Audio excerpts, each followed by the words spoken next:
154 baris yang ke-1, 2, 3, 4, 5, 6, 7, 8, 9, 10, 11. Baris yang ke-11. 154 Tuhfatul Ahbab wa Tadhkiratu Ulil Albab karya Habib Alwi bin Syihab. Alwi Syihab. Jadi ini marga-marga Syihab itu di sini. Jadi Kang Mas Muhammad Rizik Syihab kudune ngerti ini. Ya. Romo Kiai Haji Quraisy Syihab Al-Mufassir ya harus ngerti ini. Mantan Menteri Agama Kang Mas Alwi Syihab ya harus baca ini. Oh ini yang ngarang bukan saya, leluhur Anda. Oke. Ismail Haniyah mati di Iran. Ayo. Siapa tahu presiden Iran juga yang meninggal dunia jatuh dari helikopternya itu apakah juga ada akibat dari mata-mata Mossad? Ya siapa tahu, mereka itu hebat. Lah di Indonesia apakah ada? Oh ada. Ada. Agennya ada, tentaranya ada. Nanti kalau saya bongkar, saya ditembak nanti. Yang bongkar ini harusnya orang yang tidak dikenal oleh massa seperti saya.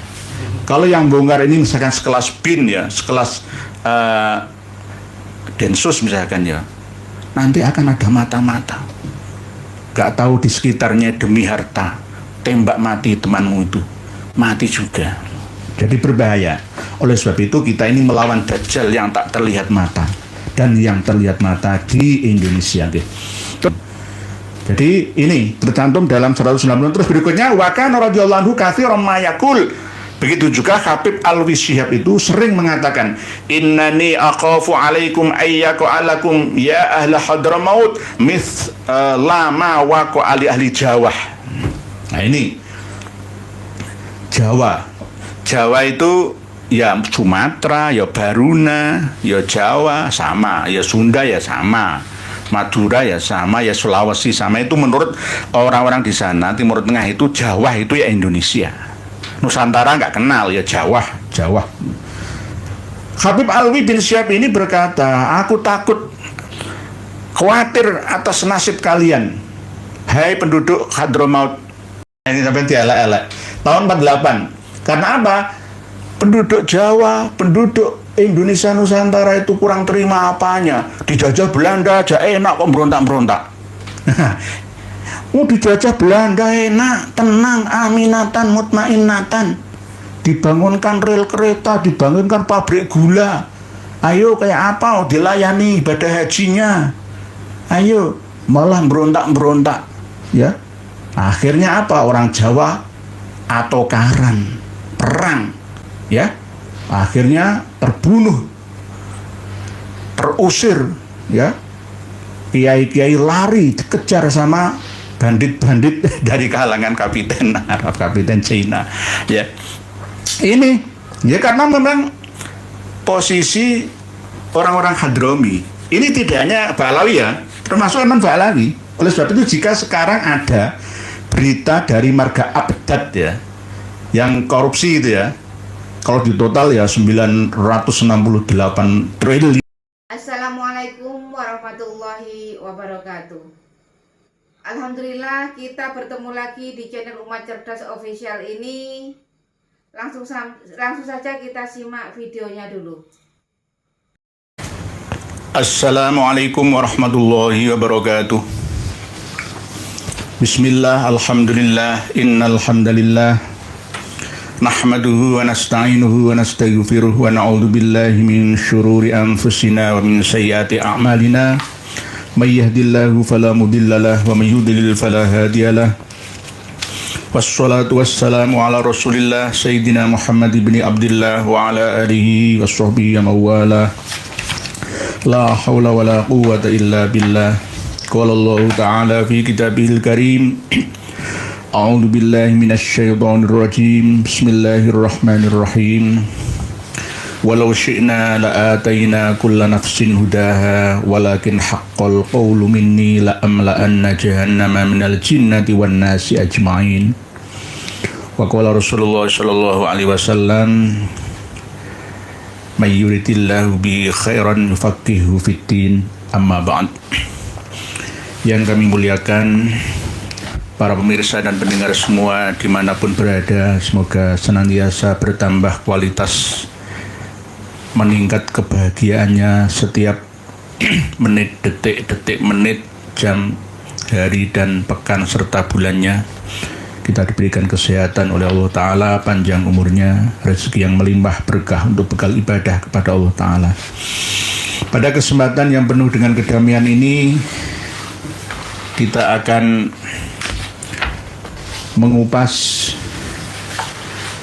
tentang sejarah Ba'alawi yang ada di Hadrami, tapi tetap terkoneksi dengan Ba'alawi yang ada di sini. Pas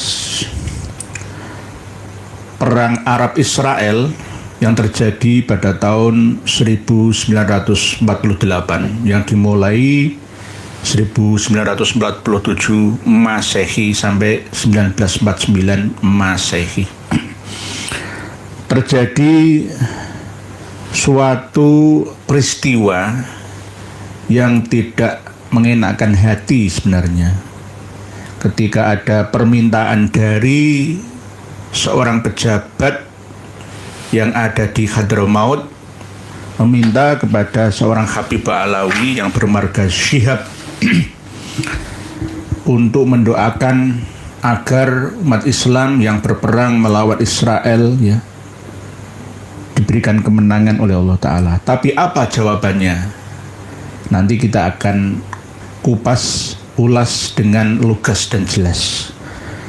Hal ini tercantum dalam kitab Tuhfatul Ahbab wa Tadhkiratu Ulil Albab bi dzikri nazrin min manaqibil arif billahil wahhab Al-Habib Alwi bin Abdillah bin Aidrus bin Muhammad bin Syihab wa manaqibi masyaihi wa abaihi wa umumatihi as-sadatil atnab.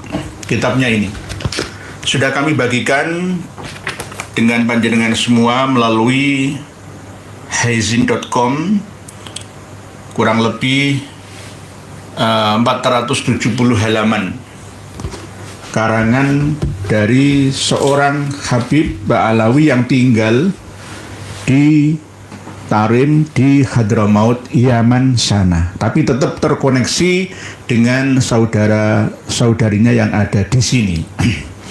Kitab Tuhfatul Ahbab ini sebenarnya bukan kitab karangan kalangan Ba'alawi dengan usia yang cukup lama, tidak, tapi baru-baru saja.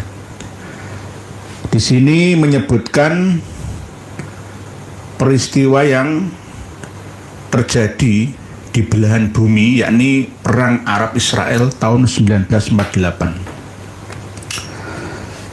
Tuhfatul Ahbab ini jika dikaji oleh saudara-saudari umat Islam yang ada di seluruh negeri selain Indonesia, maka akan dianggap ini kitab yang tidak bermutu, tidak berkualitas, karena mencantumkan karomah beliau Habib Alwi bin Syihab.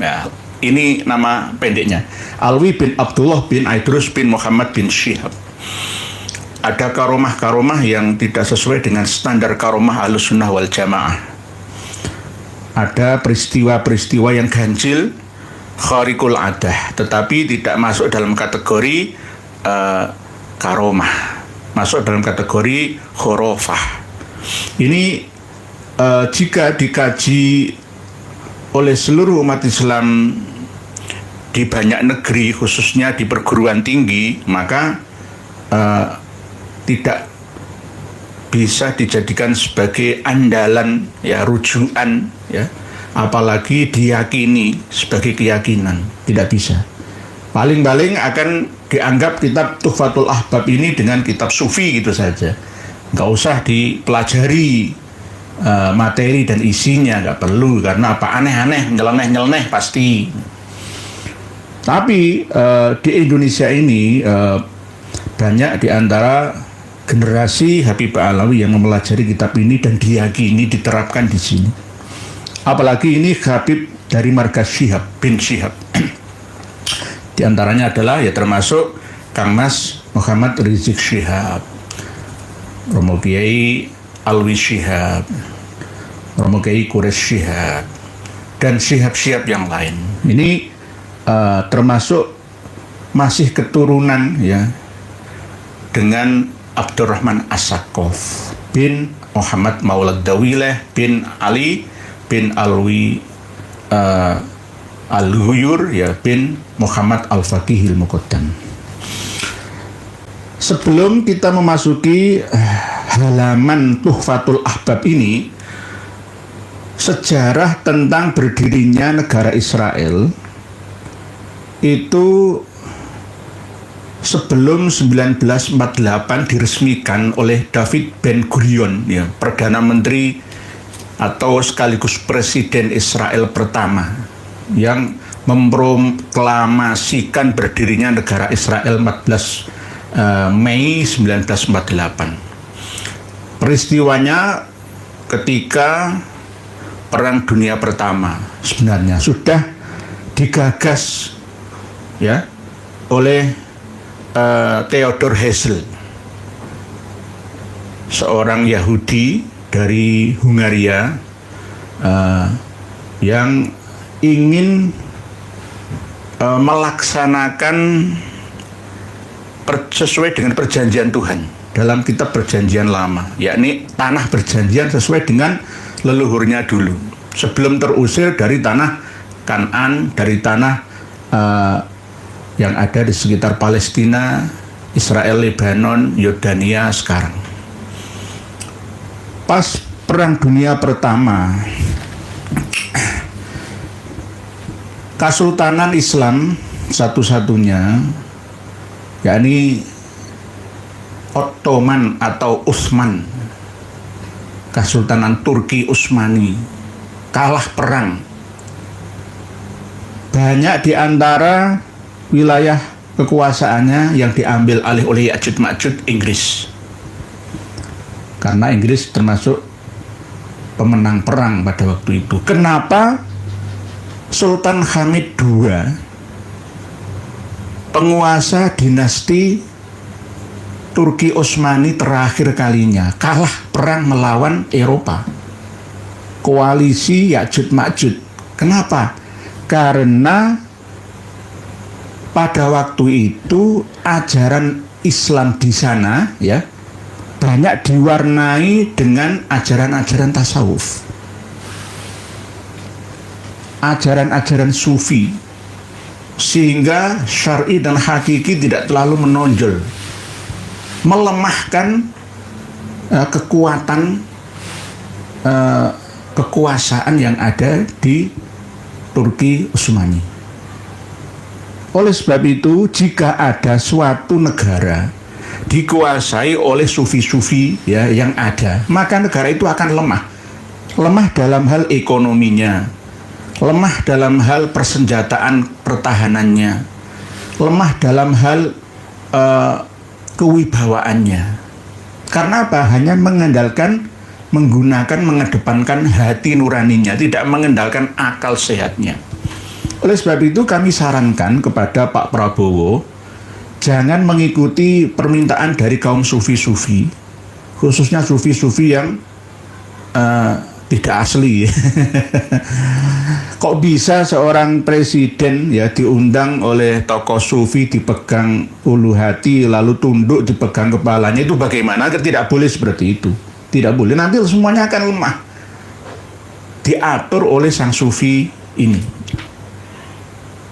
Biarkan sufi berada di posisi rohani, spiritual saja, nggak usah ngurusi kekuasaan. Kalau toh menjadi watimpres misalkan, ya harus hanya menasihati demi kemaslahatan secara umum, tidak membedakan sufi atau syar'i atau hakiki atau ma'rifati dan lain sebagainya, tidak. Tapi kalau menitik beratkan pandangan sufi saja, maka negara itu akan lemah, mudah dikuasai, dianeksasi, ya, dikolonisasi oleh negara-negara lain yang lebih kuat.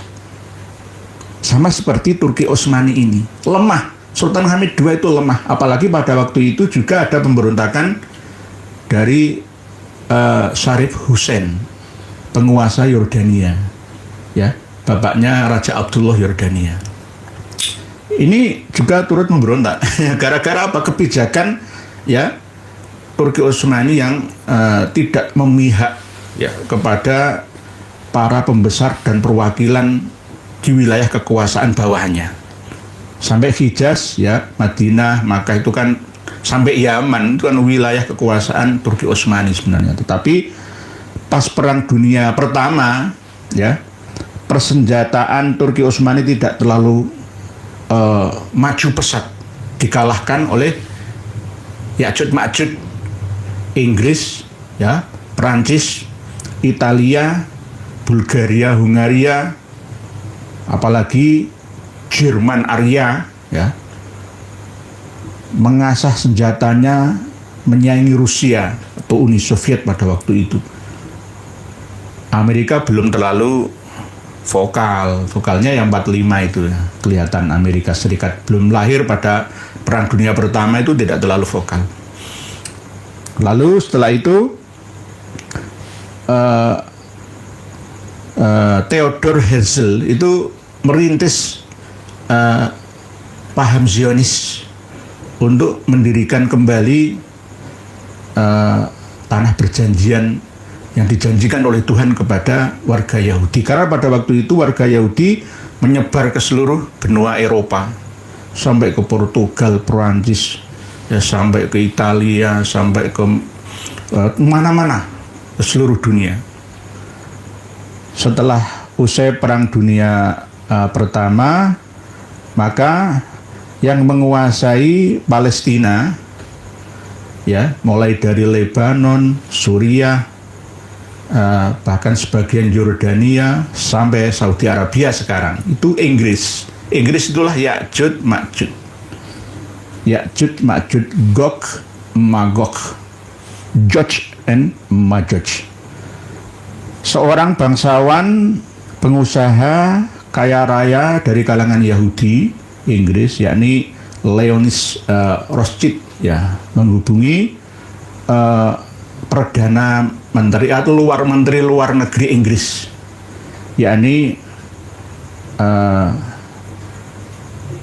untuk mensepakati ya, janji kekompakan antara Kristiani dengan Yahudi, yakni Perdana Menteri Arthur Balfour yang terkenal dengan nama Perjanjian atau Piagam Balfour, yang nanti akan mendatangkan orang-orang Yahudi dari Eropa untuk kembali ke tanah perjanjian di Palestina.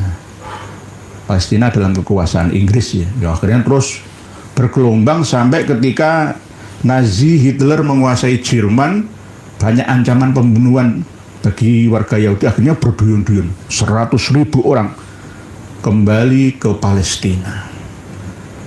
Tahun 1947 ini mentoknya ratusan ribu kembali ke tanah perjanjian katanya. Ya, akhirnya Arab Palestina ini berontak, apalagi ketika didukung oleh PBB yang memang pada waktu itu Inggris menyerahkan kekuasaannya kepada PBB, tapi PBB juga tidak berpihak kepada Palestina, yang akhirnya dideklarasikanlah negara Israel pada tanggal 14 Mei 1948. Satu hari setelah deklarasi itu, 5 negara di sekitarnya, yakni Mesir, Irak masih agak jauh sebenarnya, Suriah, Lebanon, Yordania menyerang ya Israel. Dikeroyok oleh 5 negara besar, Israel tetap menang. Gara-gara apa? Ya gara-gara memang dibantu oleh Inggris. Sebelumnya dilatih tentaranya oleh Inggris. Inggris itu pasukan Ya'juj Ma'juj itu sulit dikalahkan, nggak bisa dikalahkan. Wong Amerika Serikat itu ada bekas jajahnya Inggris kan. New York itu kan gara-gara membawa nama York yang ada di Inggris, London sebelah sana, London itu ya dibawa ke sana New York, arti York baru yang ada akhirnya dipindah menjadi ibu kota Washington DC. District of Columbia. Ini sebenarnya memalukan ya orang-orang Arab. Kenapa orang Arab yang sebegitu banyaknya kalah perang? Gara-gara apa? Tidak adanya kekompakan. Mereka hanya mementingkan kepentingan negaranya masing-masing. Yordania ingin jalur Gaza, Yerusalem itu dikuasai. Yang Suriah sama Lebanon ingin menguasai dataran tinggi Golan. Yang Mesir ingin menguasai semenanjung Sinai. Sebelah tepinya terusan Suez itu. Yang akhirnya apa? Nggak ada kekompakan. Akhirnya kalah. Korbannya pun banyak berjatuhan dari 5 negara Arab. Irak juga begitu. Irak terlalu jauh. Yaman belum ada. Nggak ada Yaman. Ikut berperang roya Israel itu nggak ada. Ini terjadi di Timur Tengah sana. Lah di Indonesia ya hampir sama. Setelah 45 kita merdeka, kedatangan Ya'juj Ma'juj Inggris ke Surabaya dan sekitarnya, seluruh Indonesia ya dicaploknya kembali, dibonceng oleh Belanda dengan tentara bayarannya Gurkha. Sama. Inggris mengacak-acak Surabaya, 16-20 ribu nyawa leluhur kita melayang di tangan mereka. Jajahan Ya'juj Ma'juj di Nusantara. Nah, akhirnya sampai 48 ini masih kita ini sibuk ya menghadapi perlawanan dari dalam, termasuk diantaranya Partai Komunis Indonesia yang persiapan pada bulan September itu di Madiun itu ya, akhirnya berontak itu. Begitu juga persiapan menghadapi agresi militer Belanda.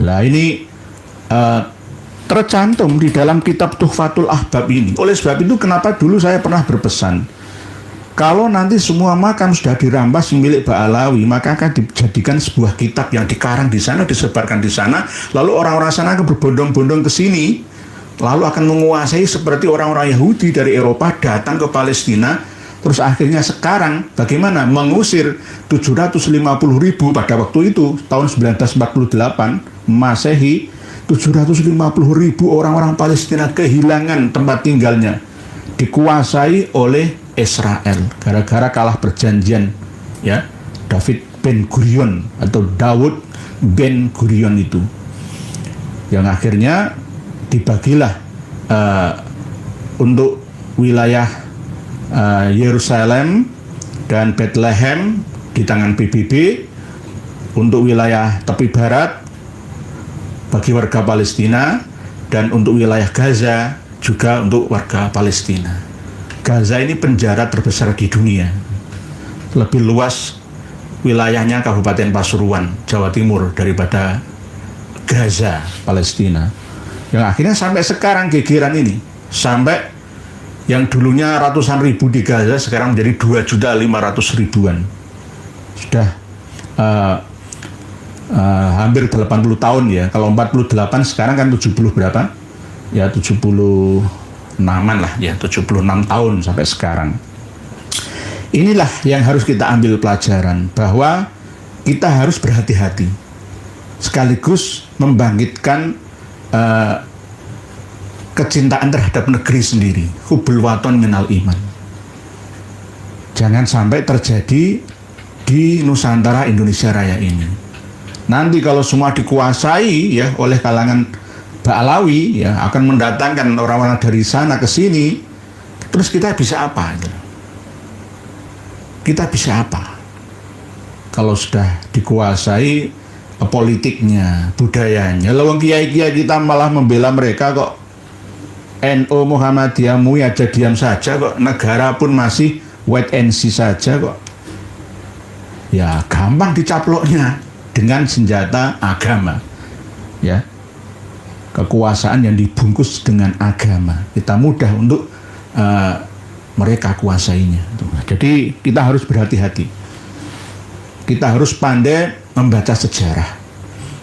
Kita berada di negeri yang kaya raya, serasa miskin papa. Gara-gara apa? Penyelenggara negara kita ini yang kualitas pemahaman sejarahnya ya kurang bisa diandalkan. Sekelas menteri saja ya kayak gitu, Ba'alawi dari Bani Hashim ya. Sekelas ya hampir rata-rata. Terus mau jadi apa negeri kita itu? Kita ini krisis negarawan. Kalau ilmuwan masih cukup banyak, negarawan. Ya. Jadi kita buka halaman 154. Ini hampir 30 menit. Banyak kawan-kawan yang kasih masukan, kalau mukadimah jangan lama-lama. Nggih, siap. Nanti insya Allah kita terapkan bertahap. Nggih, Kak Yai, nggih. Kita ini channel kita bersama. Jadi tidak boleh otoriter ya, langsung tergantung gue, enggak bisa. Nggih. Kalau itu bagus ya apa salahnya? Kita terapkan bersama. Nggih. Cuma ini kan karena baca kitab ya. Maka ya harus dibaca kitabnya. Nanti kalau saya tampilkan kitab itu 400 halaman lebih, jangan cari di mana ini. Mana akhirnya bingung lah. Ini harus benar-benar dibuka. Halaman 154. 154 baris yang ke-1, 2, 3, 4, 5, 6, 7, 8, 9, 10, 11. Baris yang ke-11. 154 Tuhfatul Ahbab wa Tadhkiratu Ulil Albab, karya Habib Alwi bin Syihab. Alwi Syihab. Jadi ini marga-marga Syihab itu di sini. Jadi Kang Mas Muhammad Rizik Syihab kudune ngerti ini. Ya. Romo Kiai Haji Quraisy Syihab Al-Mufassir ya harus ngerti ini. Mantan Menteri Agama Kang Mas Alwi Syihab ya harus baca ini. Oh ini yang ngarang bukan saya, leluhur Anda. Oke. Ini walamma waqa'at al-harbu fi Palestina sanata 1948 Masehi.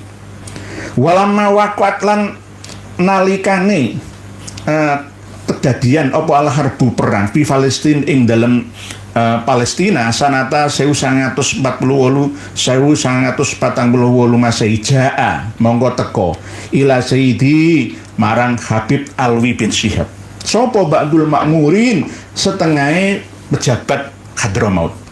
Watola balan nyuwun atau nuprih ya sopo ba'du minhu sanging Habib Alwi ayyah ruja ing yen to metu binasi kumpul sartani menungso ila Masjidil Jami'i tumeka maring Masjid Jami' wa yusolli lan salat ya sopo Habib Alwi bin nasi ngimami menungso rakaataini ing 2 rakaat biniyatin nasri kelawan niat amrih oleh kemenangan lil muslimina kedua wong Islam kabeh. Nah, jadi perang Arab Israel tahun 1948 yang tadi sudah saya terangkan di mukadimah. Jadi kalau nanti nggak saya mukadimai dengan cerita itu nanti nggak nyambung ke sini gitu loh. Jadi ini terjadi ya perang keroyokan Israel dikeroyok 5 negara kayak kalah yang sini ya. Tidak hanya pada waktu itu saja, nanti setelah itu perang 1956 itu juga begitu. Mesir sama Suriah nggak terima batas-batas wilayah ya. Berikutnya 1967 perang 6 hari, perang Arab Israel 6 hari itu kalah lagi. Terus yang paling besar lagi perang Yom Kippur, Yaum Gofur, bahasa Ibrani ya Yom Kippur, itu hari raya yang dirayakan oleh umat Israel Yahudi karena keluarnya mereka dari tanah Mesir, dikejar-kejar Fir'aun itu ya, selamat itu Yom Kippur ya, itu hampir 9 bulan ya, itu tetap dimenangkan sama Israel. Ya, lah ini ketika terjadi perang Palestina 1948, ada seorang pejabat yang ada di Hadramaut itu meminta kepada Habib Alwi bin Abdullah bin Syihab untuk ngimami sholat di Masjid Jami. Ya sini ya Masjid Akbar atau Masjid Istiqlal. Dan setelah sholat itu nanti niat sholat 2 rakaat, niat supaya dimenangkan oleh Allah Ta'ala. Menang siapa? Menang kaum muslimin. Tapi faqala lahu sayyidi mongko faqala mongko jawab sapa Habib Alwi bin Syihab lahu maring ba'dul makmurin ya pejabat Hadramaut sayyidi faqala lahu mongko jawab mongko matur faqala mongko jawab sapa lahu maring ba'dul makmurin sapa sayyidi ya Habib Alwi bin Syihab laisat adatu ahlina yaf'aluna hakadha laisat ora ono apa adatu ahluna laisat ora ono apa tingkah ya iku adatu ahlina, kebiasaan penduduk atau keluarga kita di sini, yaf'aluna, melakukan tersebut hakadha, seperti ini. Yakni sholat berjamaah, doa bersama di Monas, doa bersama di Masjid Al-Akbar Surabaya, Masjid Al-Jabbar Bandung misalkan, Masjid Istiqlal Jakarta, ya enggak seperti itu, kebiasaan kami enggak seperti itu. Wa innama adatuhum, lan angin pamestine kebiasaane penduduk Hadramaut iki ya idza nabathum, nalikane ketekanan kedaden kejatuhan ya, katiban ing penduduk Hadramaut apa naibatun bencana, yakhrujuna, monggo padha metu sapa ahli ya penduduk Hadrami iki li ziyarati abihim, krono ziarah leluhure penduduk Hadramaut Al-Faqihil Muqaddami, yaitu Muhammad bin Ali Al-Faqihil Muqaddam. Daripada sholat lu HP ziarah nang makam Muhammad bin Ali Al-Faqihil Muqaddam. Tujuannya apa? Ya minta wasilah. Nah, ini kan aneh gitu loh ya. Ini termasuk kejadian yang aneh ya. Lebih baik ziarah Al-Faqihil Muqaddam daripada sholat meminta kepada Allah Ta'ala. Lalu dijaluki tolong ya, supaya mendoakan itu saja kok repot gitu. Alasannya macam lu nggak kebiasaanku ngono iku. Tidak seperti itu kebiasaan kami di sini. Kalau ada apa-apa bencana atau apa-apa itu kami ziarah ke makam leluhur kami, yakni Al-Faqihil Muqaddam, minta syafaat ya, minta karomat ya kepada wasilat ya kepada beliaunya. Nah, ini kan bahaya, berbahaya. Lalu sholat doa bersama Chef Palestina kan begitu ya. Tapi enggak, inilah aneh sebenarnya mereka. Fawafaqul ma'mur. Sekarang banyak yang tidak paham bahasa pesantren ya, saya manai bahasa Indonesia langsung. Fawafaqul ma'mur ala ziyarah, maka pejabat tersebut ya sepakatlah, ya gak apa-apa, ikut saja ziarah. Famu dihabis ziarah, maka diumumkan, ayo ziarah, ayo penduduk Hadramaut Tarim, ayo ziarah. Fakhraja sayyidi ila turbah, maka Habib Alwi Syihab ya keluar menuju ke makam. Wa kharaja ma'hu ghalibu ahlil balad, dan mengikuti beliaunya yakni kebanyakan penduduk kota Tarim Hadramaut. Fazaro bihim, maka pejabat tersebut juga ikut berziarah bersama dengan penduduk Hadramaut. Sumatakallama tujaha Qobril Faqih, maka Habib Alwi Syihab berbicara, berkhutbah menghadap makamnya atau kuburannya Al-Faqihil Muqaddam bikalamin tawilin, dengan pembicaraan ya, materi yang sangat panjang. Wa minhu annahu qala lahum la tadhunnu annama halla bi ahli Palestin bisababin khafifin wa innama waqa'a bihim bisababi a'malihim as-sayyi'ah. Lu malah nyukur-nyukurno. Hei kalian semua para jamaah, sebenarnya apa yang terjadi di Palestina itu? Wong Palestina dipateni, ditembaki puluhan ribunya melayang, tentara Irak, tentara Suriah, tentara Lebanon, tentara Yordan, tentara Mesir, banyak yang terbunuh ya malah. Oh, apa yang terjadi di Palestina itu bukan sebab yang remeh-temeh, tapi wa innama waqa'a bihim bisababi a'malihim as-sayyi'ah, karena perilaku penduduk Palestina itu mereka melakukan keburukan. Ya piye tadi jali itu lo malah dietrek-etrek diolok-olok. Ini kan aneh gitu loh ya. Fa inna aktsarahum ma yusalluna. Kebanyakan mereka orang-orang Palestina itu Islam KTP, tidak mau sholat. Wala ma'ahum illasmul Islam, nah, kecuali hanya nama agamanya saja Islam tapi nggak mau sholat. Kok sampai ngerti kaya ngono? Masuk ono sensus. Wallu is'alu anhum. Hai, ayo budalo menyingkir dari sini, tanya kepada mereka tentang mereka, apakah benar apa yang saya ucapkan ini gitu. Faqala ba'duhum ana ra'aituhum. Ini termasuk kan settingan ya. Orang dalam sendiri, nggih, saya melihat mereka sulusahum, 2/3 dari mereka au aksar atau lebih ma yusalluna tasdikon, tidak melakukan sholat dengan benar. Likalami Sayyidi radhiyallahu anhu, karena melakukan survei tersebut ya, wawancara mungkin ya. Karena menjalankan perintahnya Habib Alwi bin Syihab. Aneh. Dijali tulung gak ngelembela malah. Tambah ngolok-olok. Oh, satu sholat. Wong jaluk tulung mau perang kok sholat gak sholat ora ono. Lho Israel itu ora sholat ya, tambah menang perang. Perang 48 menang. Tahun 1956 ya, perang yang menang. 6 hari Arab Israel perang, 1967 ya menang ya. 1973 perang Yom Kippur ya menang. Sekarang yang menang juga. Lebih wong Imam Mahdi ini Hizbullah Lebanon dibom sama Israel ya mati. Said Hasan Nasrullah yang dikubur hari Ahad kemarin, yang meninggal tanggal 27 September 2024 yang lalu, dikubur sementara karena masih belum ada gencatan senjata. Baru resmi secara kenegaraan dikubur, dimakamkan kemarin itu hari Ahad itu. Ya mati. Ya sekelas Ismail Haniyah di Iran saja itu ada mata-matanya agen intelijen Israel ya. Hebat. Ismail Haniyah mati di Iran. Ayo.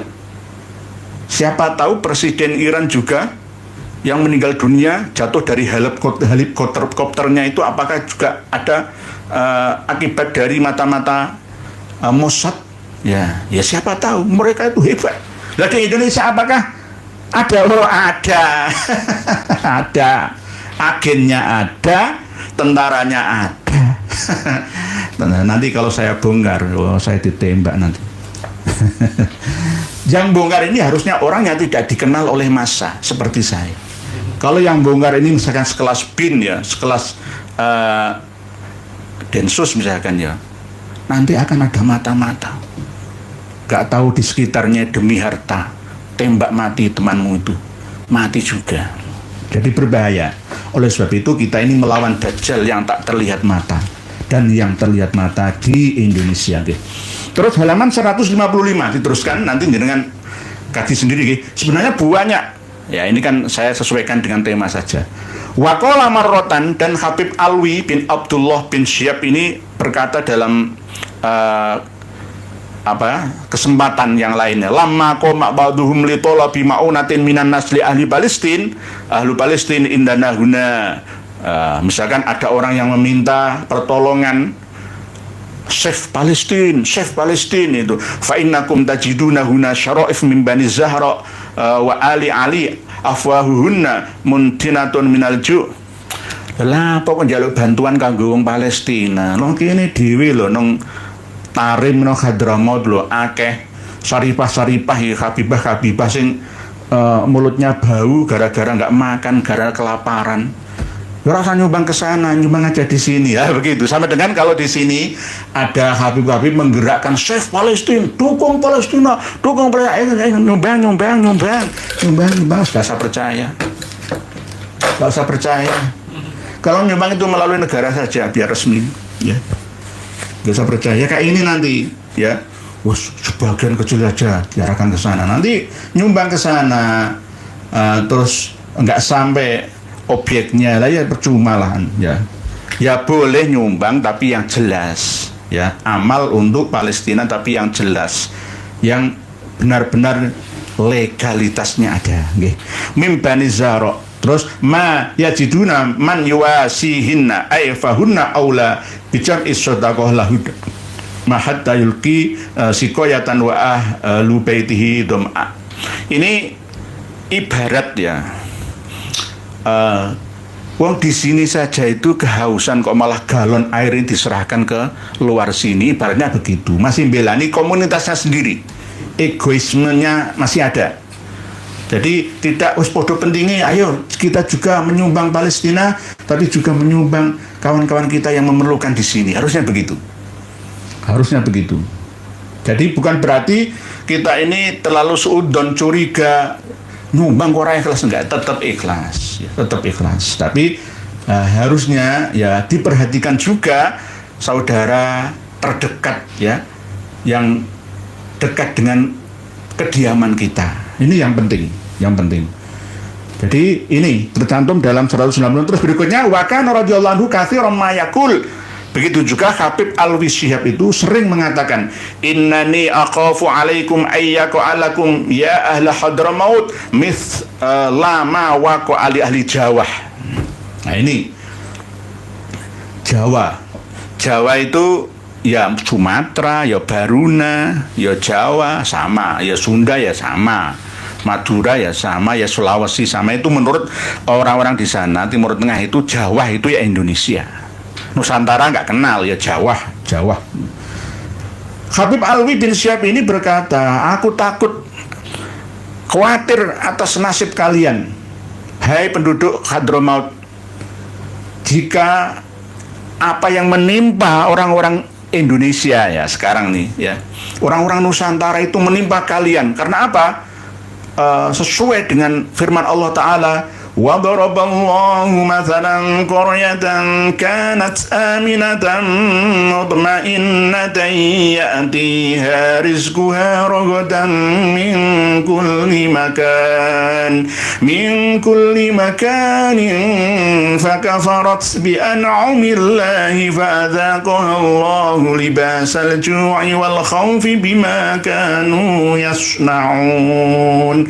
Allah membuat perumpamaan ya, bagi penduduk suatu negeri yang aman dan tentram, tenang, yang datang di negeri itu rizki yang melimpah ruah dari segala penjuru tempat dari manapun, lalu penduduknya mengkufuri, mengingkari nikmat-nikmat Allah, lalu Allah memberikan menjatuhkan ya ujian, musibah, malapetaka kepada mereka dengan perasaan lapar dan ketakutan sebab apa yang mereka lakukan atau kerjakan. Surat An-Nahl ayat 112. Lah, penduduk Jawa kayak ngono. Ini sampai dielek-elek. Tahun 48. Karena apa? Penduduk Jawa, penduduk Indonesia Nusantara itu kurang terima apanya. Dijajah Belanda aja enak kok berontak-berontak. Dijajah Belanda enak, tenang, aminatan, mutmainnatan. Dibangunkan rel kereta, dibangunkan pabrik gula. Ayo kayak apa? Dilayani ibadah hajinya. Ayo, malah berontak-berontak. Ya, akhirnya apa? Orang Jawa atokaran, perang. Ya, akhirnya terbunuh, terusir. Ya, kiai-kiai lari dikejar sama bandit-bandit dari kalangan kapiten Arab, kapiten Cina. Ya, ini ya karena memang posisi orang-orang Hadrami ini tidak hanya Ba'alawi ya, termasuk non Ba'alawi. Oleh sebab itu jika sekarang ada berita dari marga Abdad ya, yang korupsi itu ya, kalau di total ya 968 triliun rupiah ya, kali yang dibukukan itu 193 triliun rupiah gara-gara ngoplos itu ya. Itu dari Hadramaut sana. Dari Hadramaut sana. Tapi bukan Ba'alawi lah ya. Dari marga Kobili ya. Jadi sama seperti Basaudan, sama seperti Sungkar itu ya, sama seperti Bajre dan lain sebagainya itu. Lah, wong enak-enak dijajah londo. Ada perwakilan mata-mata dari kita orang kita di sono, di Jawa, kok malah berontak-berontak ya, nggak gelem syukur, malah ngajak perang wae. Lah, bahasa Jawanya seperti itu. Lalu dinukil surat An-Nahl ayat 112 tersebut.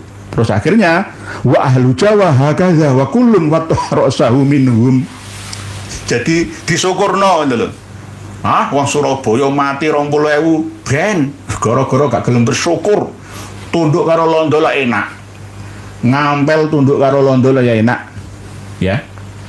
Kiai-kiai barang diuber-uber kayak tikus kan? Ayo. 1945 akhir tahun, 1946, 47 sampai 48 dan bahkan sampai meja bundar 49. 5 tahun kita menghadapi musuh. Tidak hanya luar selimut, tapi juga dalam selimut. Ada ekstrim kiri, ekstrim kanan. Kita ini kepondal-pondal menghadapi penjajahan. Daripada berjuang untuk merdeka, lebih baik menyerah saja, kan enak. Enak, wis ikut Belanda saja, jadi jajan lagi, ya. Ini menurut pemikiran orang Hadromi dari kalangan Ba'alawi. Jadi memang nggak ingin Indonesia ini merdeka. Kalau tetap dipegang Belanda kan mereka kan kasta kedua setelah Eropa. Enak ya, jadi ndara. Jadi majikan kita. Jadi seperti itu. Jadi wa ahlu Jawa hakadza wa kul matu arasau, bahkan nyukur-nyukurno. Ora ana wali nang Jawa iki sing iso nulungi nasibe wong Indonesia. Gak ada. La nafahum la waliyun wala ghairuh wala nafahum illa Muhammadun sayyidul wujud. Yang bisa menolong itu hanya Kanjeng Nabi Muhammad sallallahu alaihi wasallam. Wa qala analah wis saya jamin wis gak apa-apa.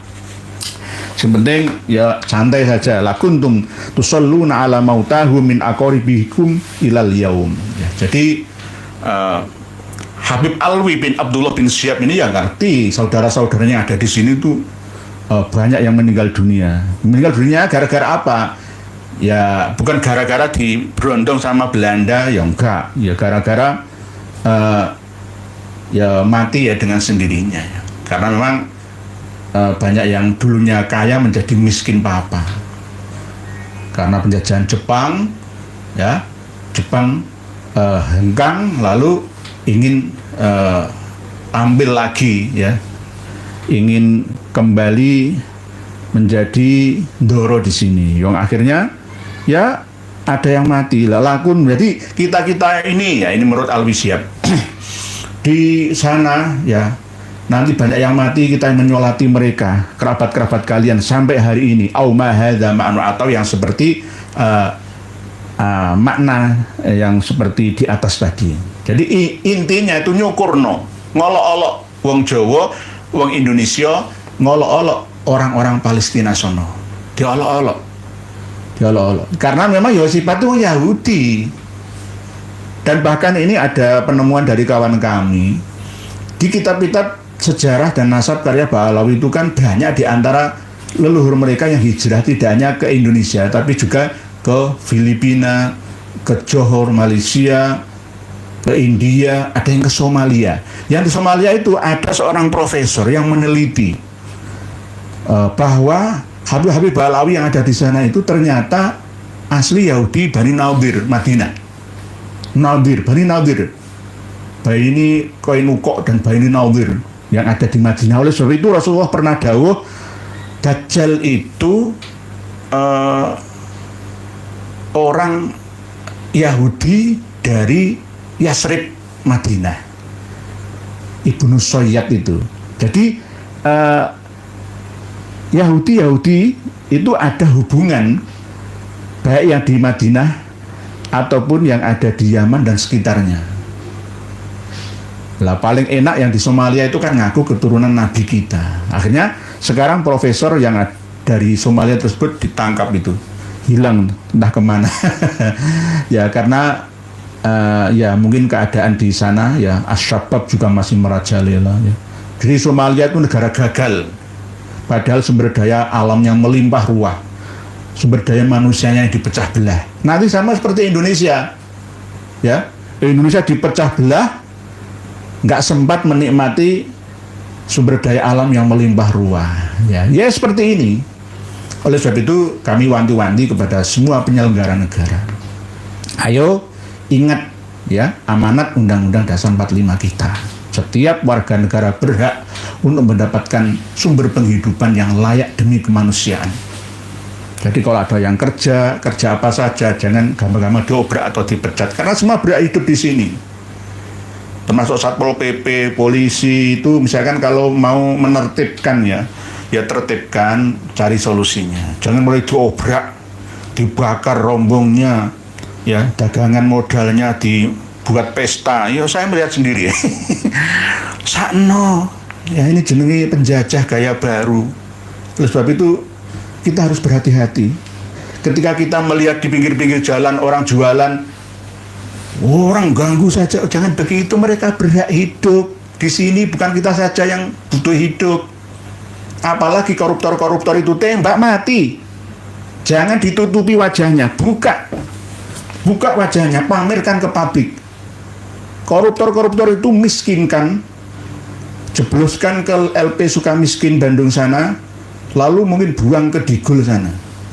Itu baru adil, lalu ditembak mati saja. Karena apa? Nggak bisa maju Indonesia kalau diurus orang-orang itu saja. Indonesia ini akan tetap seperti ini, sulit cari solusinya kalau nggak direformasi total. Karena apa? Ya paling ikut-ikut saja. Oleh sebab itu saya mohon kepada Pak Prabowo, jangan ngobrol omongan, oh nanti AHY dengan Gibran akan menjadi cawapres 2029. Wah durung kerja ya lagi patang wulan durung ngono ya. Terus bahas masa cawapres, kerjakan. Amanat dari rakyat, mandat dari rakyat ini. Gitu jangan milih apa ngurusi politik. Wah, rakyat ini butuh kepastian. Ya begitu guys. Jadi jangan ya itu tadi. Jangan korupsi. Jangan korupsi. Orang kaya kurang kaya. Ya jadinya serakah seperti ini. Tembak mati saja ke Cina. Cina itu hampir 2 juta yang tembak mati sejak 20 tahun yang lalu. Mulai 2000 sampai 2025 sekarang. Hampir 2 juta tembak mati. Ya. Nggak bisa maju negeri ini. Nggak maju. Nggak direformasi total. Ya tetap kayak ini bulet. Nggak ada perubahan. Ganti presiden yang 10 ya tetap rakyat cilik sing soro padha emek didadekno anu tok. Sebab itu hati-hati. Kalau sudah diamanai, saya mendukung Pak Presiden sekarang. Saya dukung, saya beat. Jalankan amanat rakyat. Sudah bagus kepala-kepala daerah ya dimiliterkan untuk ke Magelang, itu sudah bagus sebenarnya. Supaya nggak korupsi. Jadi koruptor tembak mati. Demikian kami akan berinteraksi dengan panjenengan. Tulisan panjenengan di sini itu bukan berarti bertanya karena tidak tahu. Ini intisarul ilmi. Jadi bukan berarti, bertanya ke saya lebih ngerti, bukan. Jenengan lebih tahu, cuma jenengan juga berniat untuk membagi pengetahuan. Ini saya tak buka. Ini kan tadi dipilihkan sama admin, saya pun tidak mutolaah atau mempelajarinya terlebih dahulu. Langsung saya baca mulai dari awal Pak Hari Agus. Assalamualaikum Pak Kiai, nderek ngaos, semoga Pak Kiai selalu amin, matur suwun. Waalaikumsalam Pak Hari Agus, sama-sama. Bu Sanjeta. Assalamualaikum warahmatullahi wabarakatuh. Pak Alawi, alhamdulillah, semakin lama semakin Allah tunjukkan siapa mereka sebenarnya, penyuruh kebohongan dan kepalsuan. Bu Sanjeta. Ini yang menjadi tugas Bu Sanjeta adalah menyadarkan ibu-ibu muslimat dan fatayat. Begitu juga wanita Muhammadiyah. Harus disangka semuanya. Wanita-wanita PGRI kita ya, semuanya. Jadi harus sadar bahwa selama ini kita ini dibohongi. Kita tidak mampu menanggulangi serangan fitnahnya Dajjal yang satu ini. Apalagi nunggu Dajjal yang paling besar nanti, wah gagal gitu. Dajjal yang seperti ini aja kita masih ribut. Wah bener, soke Pak Alawi masih ribut. Antar kiai masih gontok-gontokan. Ini masih fitnah Dajjal yang kecil ya. Nanti fitnah Dajjal yang akbar tambah soro, ambruk semua kita. Sama dengan ketika kita digoda oleh syaitan kelas 1 ya, gagal kok ya. Gak usah nunggu kelas 2. Pak Pemang seberapa mana? Pak Yai, mungkin saat videonya yang buat live dapat dibuat skema atau bagan untuk memahami nasab, supaya yang dilakukan seperti yang dilakukan oleh Gus Lukman santri gunung agar lebih mudah dalam memahami konstruksi keilmuan. Insya Allah Pak Pamungkas Pramana nanti sebagian dipotong-potong untuk videonya, video pendek nggak terlalu panjang ya. Nah ini kan masukan kami tampung. Matur suwun, terima kasih. Syukron katsir, matur sekelangkung, thank you very much, arigato. Insyaallah nanti seharusnya kami ini seperti di kampus itu ada LCD, laptop, terus ini nanti layar gitu, nanti tinggal menjelaskan, oh ini bagannya ini, tak begitu. Nggih. Insya Allah kedepannya seperti itu, nggih, Pak Pamungkas Pramana. Pak Nurhadi, sudahkah Pak Kiai dihubungi Gus Zaini dan Gus Rumel? Balik mana pertanyaannya? Belum. Dan tidak, sekarang tidak, ini sudah lebih dari 5 kali 24 jam, tidak akan pernah. Fa'ilam tafa'alu walan tafa'alu fattakun narallati waquduhan nas wal hijarah uiddat lil kafirin. Nggak akan pernah bisa. Saya nggak sombong. Karena apa? Kita berbicara data kok. Kalau saya tidak berbicara data, ya fakta, realita, ya saya akan kalah sejak dulu kalah. Nggak usah ngelawan Kiai Imad. Ngelawan saja nggak mampu. Saya ngelawan saya saja nggak mampu kok. Lawan Kiai Imad. Kalau saya tumbang, silakan lawan Kiai Imad. Lewati dulu data saya. Nah, kalau sudah berhasil jebol pertahanan saya, lawan Kiai Imad. Saya nggak sombong, memang faktanya begitu. Mengapa peradaban Islam sekarang mundur kalah dengan Eropa, Rusia, Cina, Jepang, dan India? Kita ini lebih mengedepankan sufi. Sufi, orang yang masuk ke dunia sufi ya. Sufi kalau yang seimbang nggak masalah. Belum tentu orang yang kaya raya itu terus tidak ahli tasawuf, belum tentu. Qanaah itu kan macam-macam. Wong fakir qanaah ya ono, wong miskin qanaah ya ono, wong agniya ya qanaah ya ono. Jadi belum tentu, kadang orang kaya raya itu wah itu cinta harta, oh belum tentu. Mereka tidak mencintai harta, tapi dikasih oleh Allah harta. Dan belum tentu mereka tidak dermawan, mereka juga menyumbang ke sana kemari sama-sama seperti itu. Cuma nggak diketahui oleh kita. Kebanyakan, ya ini contoh tadi yang saya sampaikan, nggih, Pak Nurhadi, Turki Utsmani tumbang pada saat Sultan Hamid kedua, gara-gara ngrungokno omongane sufi-sufi itu. Kalau negara kuat ibu dina mengembangkan persenjataan, gitu loh. Ini untuk pelajaran bagi warga Arab sana. Wong nyerang Israel aja nggak kuat kok. Dikeroyok 5 negara, 6 negara loh. Gak iso tumbang. Lah Iran kemana pada waktu itu? Yaman kemana? Juga nggak jelas gitu. Nah ini karena orang Arab itu juga pada waktu itu hanya memikirkan kepentingannya sendiri-sendiri. Nggak memikirkan nasib orang Islam, Palestina, Gaza, tepi barat sana. Tidak. Dan akhirnya kalah. Nggih. Jadi kita ini kalah peradaban mundur, nggih. Nggih. Ethiopia dapat sentuhan Israel dan Cina, oh jadi melimpah ruah ekspor buah dan sayur-sayuran ke luar negeri. Tidak gersang seperti dulu. Gurun yang panas itu, energi matahari itu kan listrik yang melimpah, ditangkap dengan energi surya, dijadikan sebagai listrik, menggerakkan seperti air condition, lalu meneteskan air. Jadi akhirnya ada air yang mengalir di gurun-gurun itu, akhirnya menjadi subur dan makmur. Pinter kun, Dajjal ngomong fayakun, terjadi. Yaitu, hai tanah yang gersang, dapat sentuhan Israel sama China, langsung subur.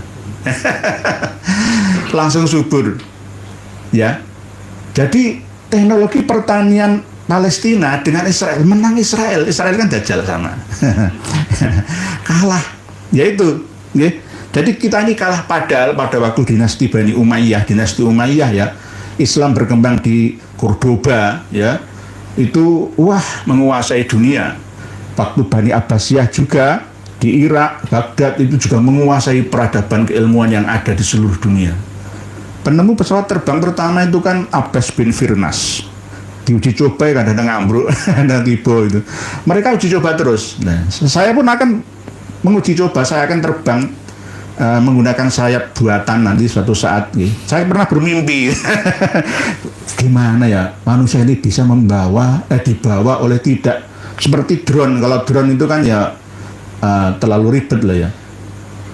Mempelajari ilmunya burung atau kelelawar ya. Kelelawar kan terbangnya nggak terlalu. Maulad Dawilah. Hah? Oh, tapi Maulad Dawilah ta? Ya Umar Mundur barang ini. Nggih, iso nembus ya, atap ya, sampai ke langit ya. Al-Faqih Muqaddam malah numpak kambing sampai ke Sidratul Muntaha. Nggih.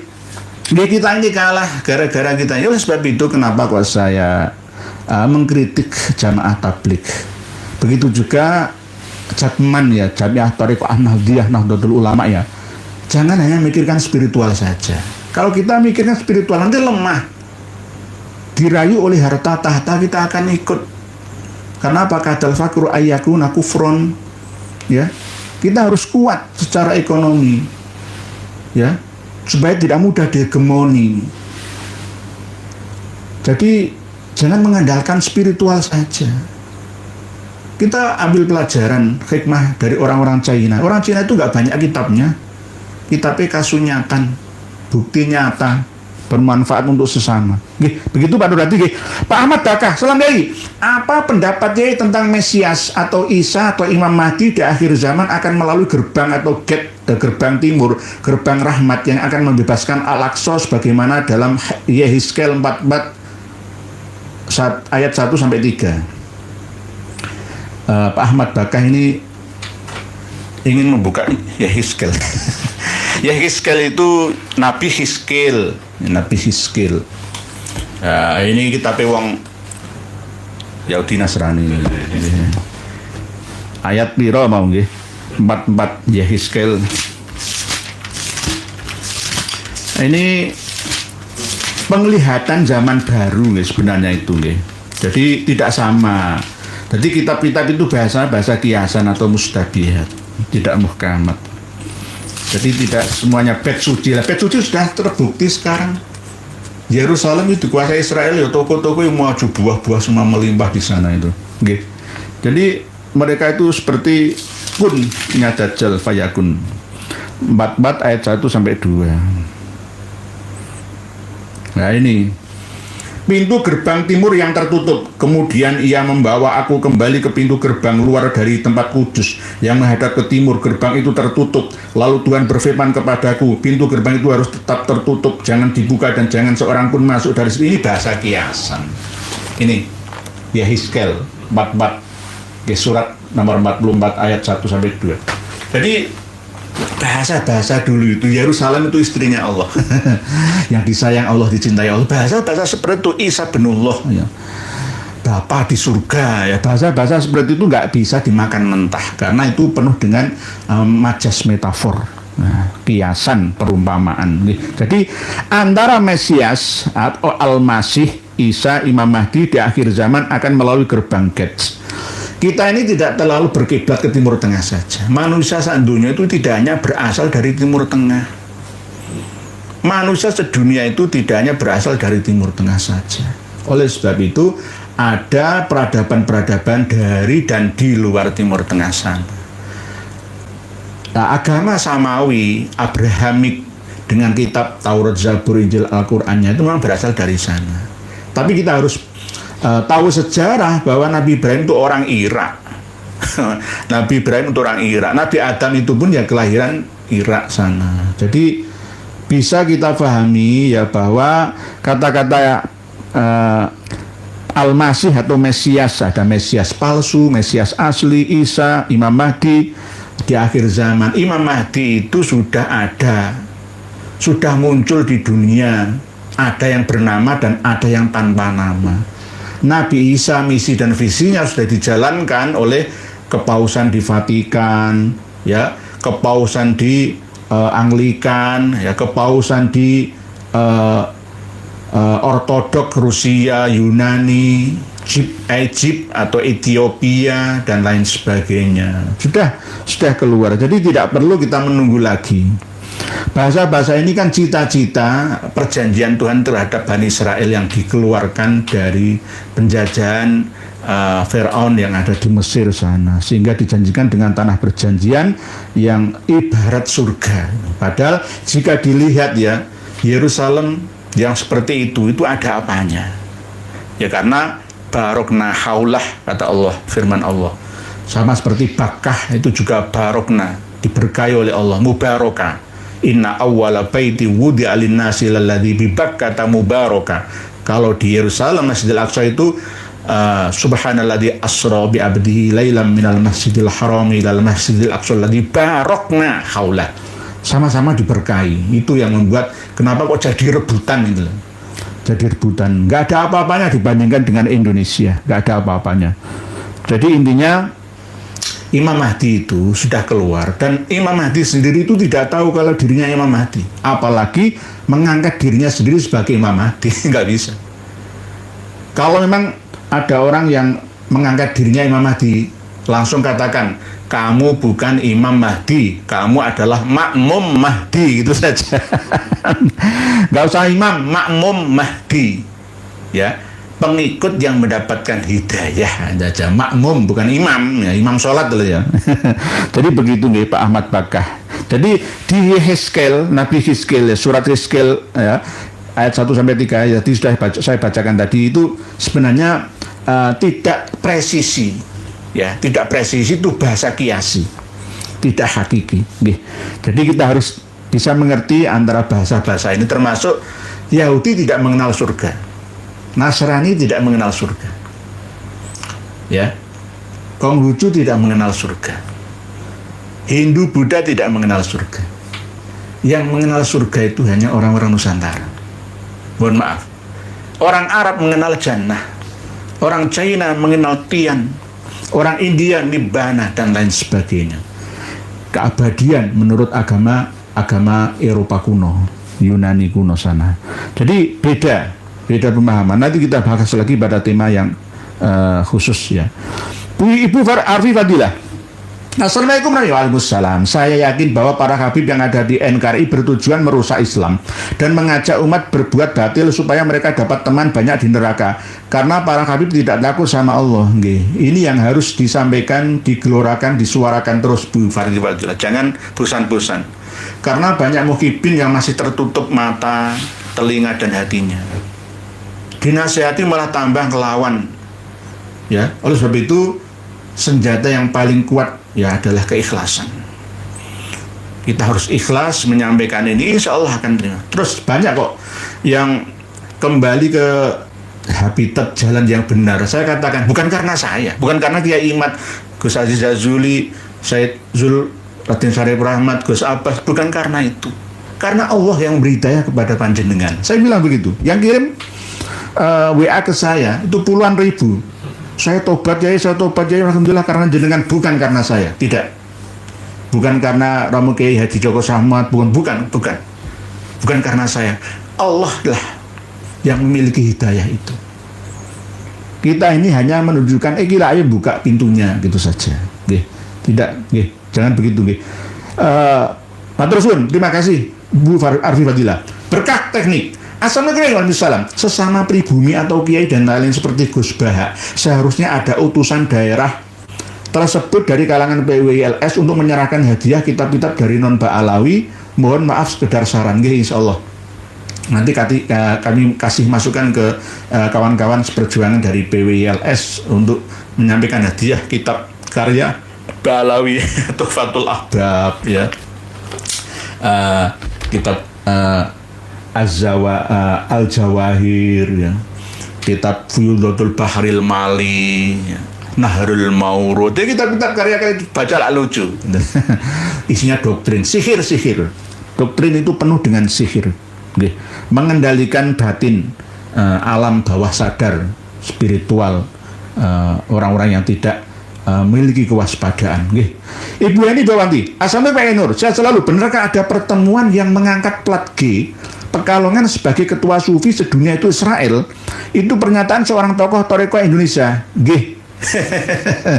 Terus Ibu Eni Wibawanti, terus memang benar. Sebab itu memang sudah diagendakan sejak lama. Indonesia ini mau dicengkeram. Tapi alhamdulillah Allah belum langsung menurunkan ya ujian yang berat bagi kita. Ini masih setengah berat. Alhamdulillah ada kebangkitan termasuk panjenengan yang ikut bangkit untuk meluruskan.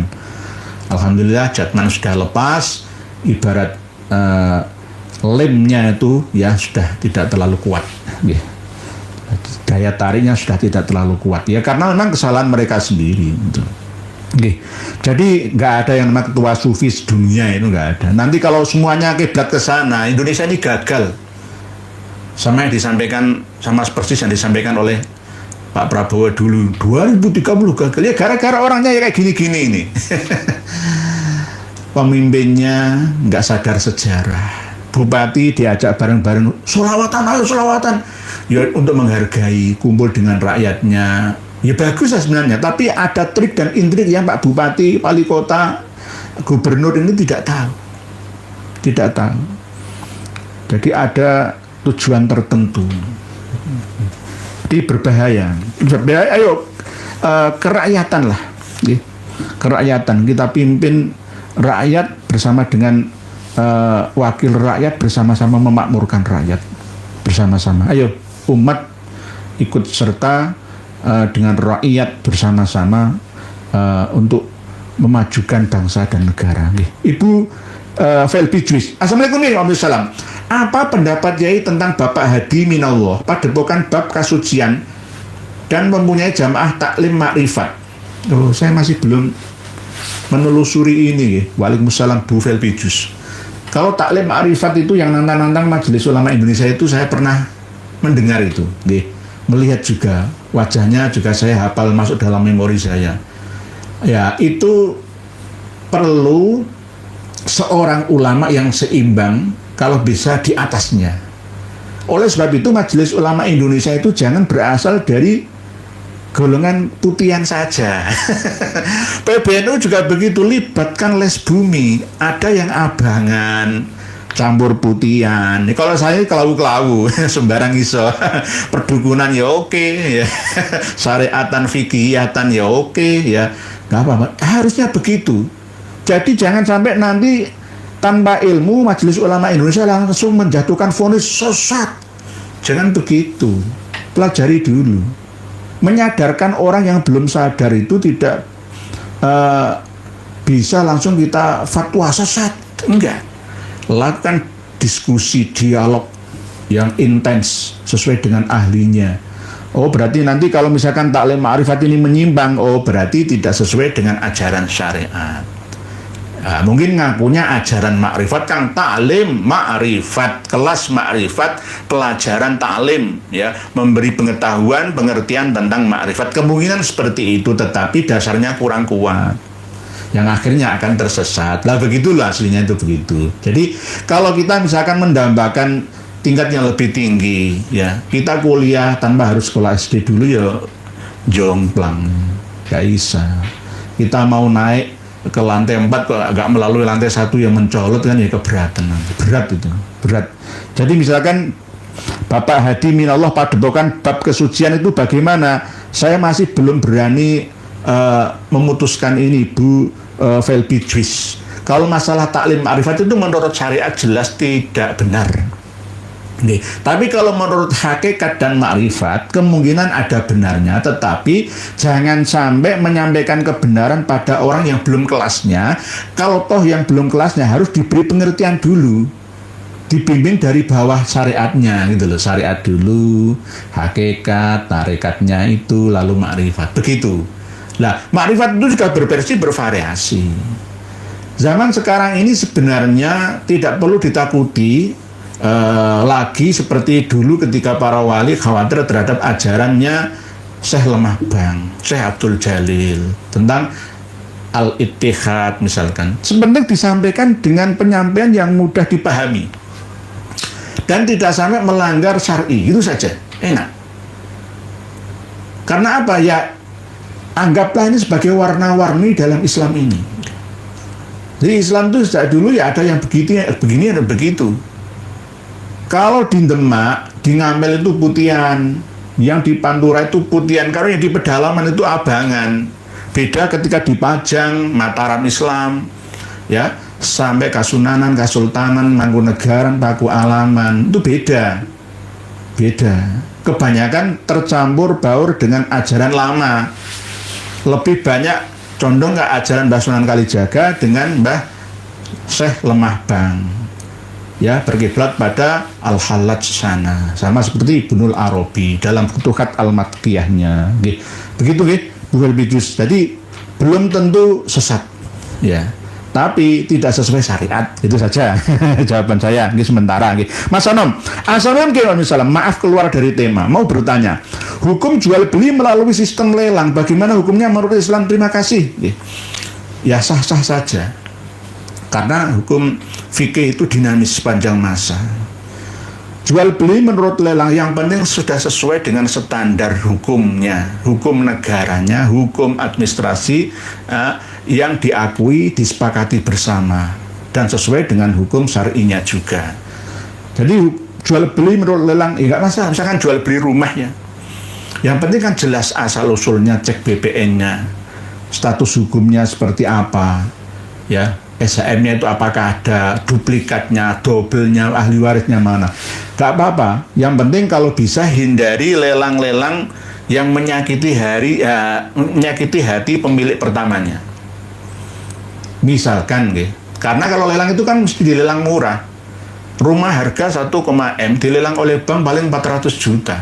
Pembukaan pertama loh, demi mengembalikan modalnya bank tersebut. Lah, kalau jenengan ikut-ikutan di situ, nanti jenengan akan bahagia di atas derita saudaranya, saudara panjenengan.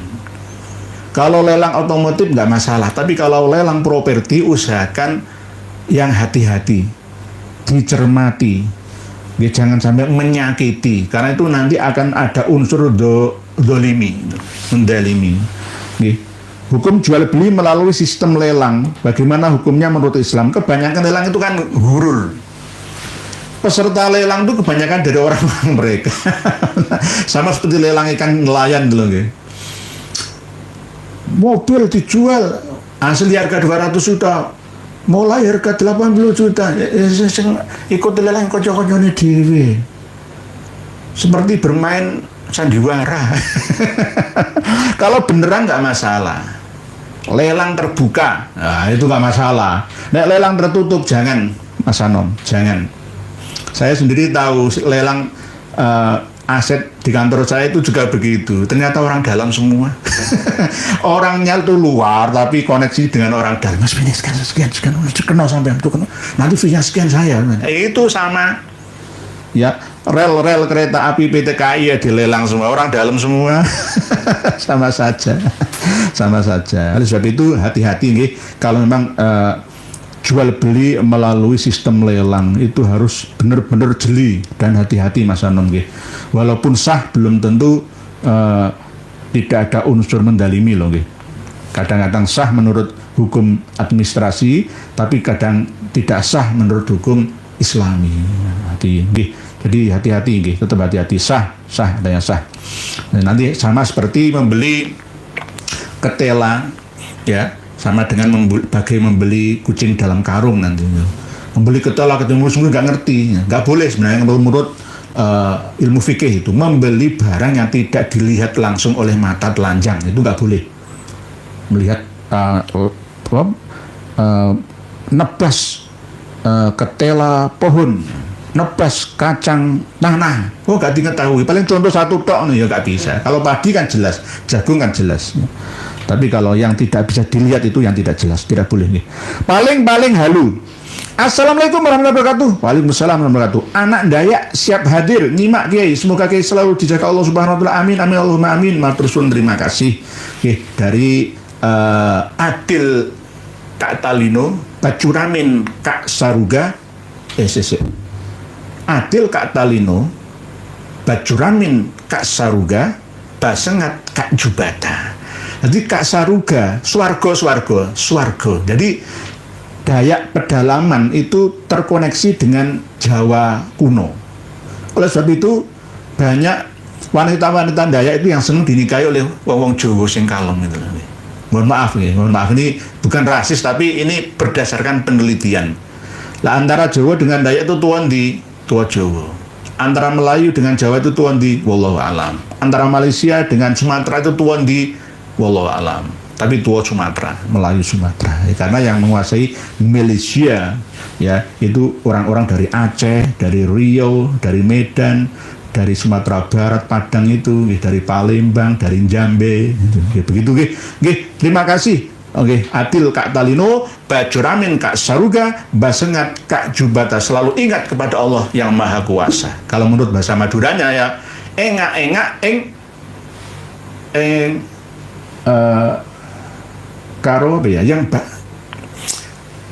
kalau bahasa Dayak kak jubata, tapi kalau bahasa Maduranya itu enga singko besar.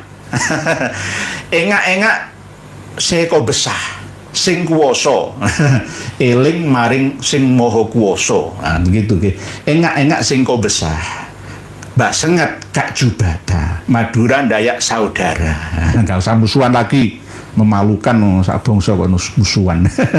Pak Rifangga, saya sering berdebat dengan Muhyiddin. Ketika mereka tidak bisa membantah dengan data dan referensi, maki-maki jadi solusi. Nggih, Pak Rifangga. Ya paling framing framing itu suruh WA saya jelas masih standby ini, kirim WA ke saya. Saat dunia nggak ada, saya dimarahi guru saya gara-gara ini, nanti dia nggak bisa tidur nih. Ya bener. Saya ngecas HP ini 2 jam langsung habis ya. Bener ternyata, mau saya ganti nanti saya khianat nomor saya. Nah, sudah saya siapkan, nggak ada sandunya berani berbagi nomor HP itu, nggak ada yang berani. Supaya apa? Simple gitu loh. Kirim data nggak perlu email, admin ini sulit. Aduh, kayak WA, PDF saya simak. Anaknya Ali Al-Hadi itu ada berapa yang terketurunan? Ya jelas ya. Muhammad Az-Zaki ya bin Ali Al-Hadi itu anaknya berapa? Ya keturunannya siapa? Ja'far kah? Atau Muhammad lagi? Atau Ali lah? Kirim ke saya. Enak. Paling ya framing. Nggih, sama Pak Rifangga. Bintang kebenaran. Saya itu bertanya-tanya ya Nur, kenapa nama Bahalawit ya itu saja? Mulai dari leluhurnya sampai sekarang, kalau nggak Alwi, Ahmad, Muhammad, Husain, Hasan, mirip semua. Nggih, kayak nggak ada nama lainnya. Jadi sulit membedakan. Itulah yang namanya sajaroh. Sajarotil khuldi. Itu bukan buah khuldi, tetapi pohon keabadian dalam hal keturunan. Aslinya tuh ini yang dimakan Nabi Adam itu adalah sesuatu yang membuat keturunannya secara terus-menerus kholidinafiyah, seperti pohon. Ada akarnya, ada pohonnya, ada rantingnya, ada daunnya. Inilah yang namanya syajarah al-khuld. Ya, termasuk di antara nama-nama itu kembali lagi Ali, Husain, Hasan. Oleh sebab itu di kalangan mereka ada istilah Ali. Ali siapa? Ali As-Sajjad. Oh, berarti Ali Zainal Abidin bin Husain bin Ali bin Abi Thalib. Misalkan Ali Al-Ashqar An-Nazu'. Oh, berarti bukan Ali Al-Ashqar Asy-Syairazi Al-Balkhi, ya bukan. Oh, berarti Ali siapa ini? Ali Al-Asghar, oh beda lagi. Muhammad Al-Akbar, Muhammad Al-Asghar, oh beda lagi. Hasan As-Sani, Hasan Al-Awal, Alwi Al-Awal, Alwi As-Sani. Oh bolak-balik muter, nah Jawa wakeh. Ya, paling banyak ya. Wajahnya orang Indonesia itu paling sulit ya, karena wajahnya beda-beda. Kalau wajah orang Eropa, orang Arab kan mirip-mirip ya itu saja. Orang Afrika ya mirip itu saja. Nah, begitu. Jadi nama juga begitu, ya. Nama juga begitu. Jadi kayak nggak ada yang lain, nggih. Memang begitu, nggih. Pak Bintang kebenaran. Kabrot. Assalamualaikum ya Waalaikumsalam. Apakah ada dari duriat pesantren-pesantren besar seperti Lirboyo, Ploso dan lain-lain yang secara sikap mendukung kajian nasab Kiai Imat atau panjenengan atau banyak, tapi takut dalam ngirim WA ke saya. Termasuk yang saya menangis itu ya, bagi Haji Abdullah Kafabi itu kadang-kadang itu saya itu takut sampai di Gowonong Sumal atau Bor sana, paling didudui dikasih tahu ini loh makam Ubaidillah yang dikatakan Kiai Imat, Kiai Ikhya, makam palsu ini loh bener. Ya memang bener makam tapi palsu. Makam Ubaidillah itu tidak di situ. Meninggalnya di Sumal, ya dia makamnya di Sumal. Yang ditampilkan di situ di Bor. Ayo baca Idhamul Qud fi Dzikri Buldani Hadramut karya Habib Abdurrahman bin Ubaidillah As-Segaf. Ketemu nanti. Makam Alwi mana? Nggak ada. Makam Jadid Basri nggak ada. Ya mengada-ada. Kalau makamnya Al-Faqihil Muqaddam itu ada tulisannya di Zambalsi itu ada. Tapi kan menurut kitab-kitab karya Ba'alawi kan bahwa Al-Faqihil Muqaddam itu tidak mati, ruhnya itu tetap kandil dengan jasadnya, berarti dikubur hidup-hidup di situ. Kan begitu, wong ruhnya itu masih nyantol dengan jasadnya kok. Berarti kan dikuburkan hidup-hidup lah. Wong pertamanya itu tidak dimakamkan layaknya umat manusia lainnya kok, masih dibiarkan terbuka gitu kok. Lah, ini bagaimana? Nah, inilah yang namanya kepalsuan-kepalsuan itu. Makam Imam Ahmad Al-Abah, makam Nabi Hud, itu makam palsu. Silakan digugat, adu data kita. Makam palsu. Nah, inilah kadang-kadang kita ini minim kewaspadaan. Sekelas kiai pun nggak jaminan memiliki kewaspadaan. Banyak yang mudah untuk di prank, dibohongi, dikibuli. Kang Sodikin, Masjid Al-Aqsa bisa dibebaskan kalau orang-orang Arab bersatu. Kalau mengandalkan orang Indonesia itu nggak mungkin. Nggak ada Mesias, nggak ada Nabi Isa, nggak ada Imam Mahdi, yang ada nuklir yang tidak adil.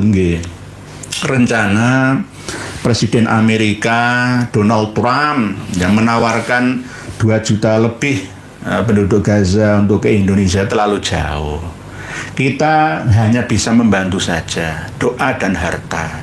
Kalau memberi wilayah kita ke mereka nggak mungkin bisa, karena kita tidak mungkin tahu karakteristiknya mereka seperti apa. Lawang orang-orang Hadramaut, orang-orang Yaman datang ke sini, kita kepontal-pontal kayak gini kok. Ya, kita tidak tahu budaya mereka seperti apa. Belum. Kalau seandainya orang Gaza dikasih 1 pulau di Biak, Numford, Papua sana, wah surga, jannah, surga, wah surga. Tapi kedepannya nanti kita akan punya PR yang berat. Rohingya saja ini kita masih keteteran kok. Nanti Rohingya pakai jubah Arab kayak Ba'alawi gitu, terus nipu-nipu kita ngaku jadi Habib, keturunan Nabi kita, terus kita bisa apa? Malam hari langsung ke puncak Sukabumi, Cianjur sana menikah dengan orang-orang kita, nikah mut'ah, kita bisa apa? Wong sekarang ini dai-dai dari Iran Syiah itu sudah banyak kok di sini kok. Di Cirebon, Indramayu itu tentara-tentara Yaman itu, intel-intel Yaman ada di sana. Nah, inilah kawan-kawan kami yang bekerja menjadi intel kadang jualan penol untuk meneliti. Ternyata ada gerakan-gerakan seperti ini. Nah, inilah keteledorannya. Kita jangan sampai dimakan ya harimau-harimau seperti itu. Harus hati-hati. Hati-hati. Tolong para penyelenggara negara harus waspada. Kang Sodikin.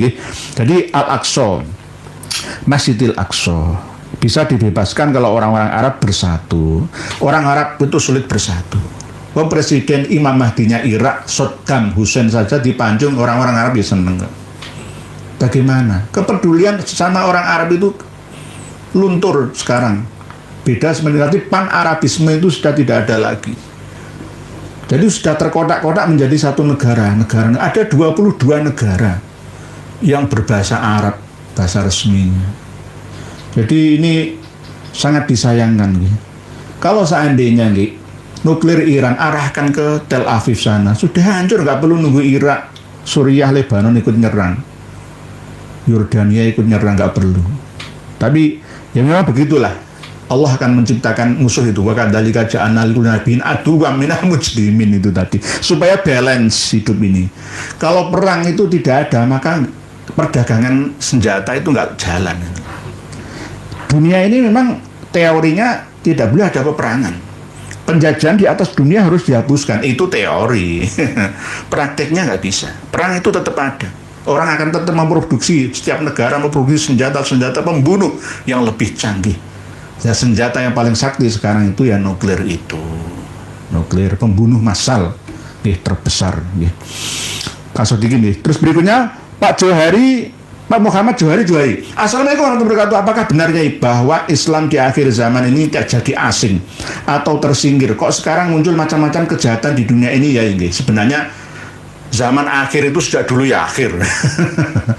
Sejak dulu itu sudah zaman akhir. Zaman wis akhir,